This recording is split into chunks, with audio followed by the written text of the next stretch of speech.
est-ce que c'est bon pour l'humanité? Est-ce que c'est bon pour la planète? Est-ce que c'est bon pour notre santé d'aller chercher les dernières gouttes de gaz ou de pétrole au fin fond de la Terre? Avant de se poser cette question, Monsieur Durand, alors autant dans les pays du Nord, on a suffisamment d'eau, oui, mais pensez un petit peu aux pays arides, parce que cette exploitation du gaz de schiste, maintenant, elle a déjà commencé, notamment en Arabie Saoudite, mais aussi en Algérie.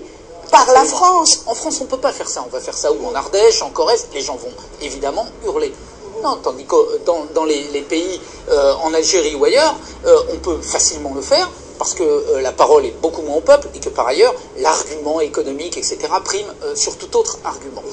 Et donc on va piller, comme on l'a fait depuis des années, parce que la richesse du Nord, elle est d'abord et avant tout liée au pillage du Sud, et donc on va continuer à aller prendre les dernières ressources naturelles là-bas, à polluer, à enlever l'eau. En même temps, Monsieur Durand, c'est très facile de montrer du doigt que la France. Je parle singulièrement de cette affaire France-Algérie. Il y a aussi des décideurs dictatoriaux algériens qui ont pris la décision pour dire oui à la France, venez, nos portes sont ouvertes, venez exploiter le gaz du schiste dans le désert algérien. Mais vous avez parfaitement raison, mais on a exactement la même chose avec d'autres pays et sur le pétrole.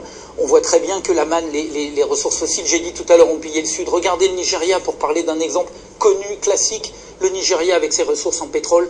Est-ce que le peuple nigérian est en train d'en profiter? Est-ce qu'on n'est pas en train de gâcher, effectivement, au profit de quelques-uns qui sont totalement corrompus et qui donnent à des compagnies étrangères, vraisemblablement américaines, françaises ou demain chinoises, quand je dis demain, c'est déjà aujourd'hui, on donne à ces grandes entreprises multinationales la capacité d'exploiter le sol sans que les populations locales n'en profitent. Et on voit bien que ce sont quelques oligarchies, comme on dit, et quelques dictateurs qui gardent les mannes de cela.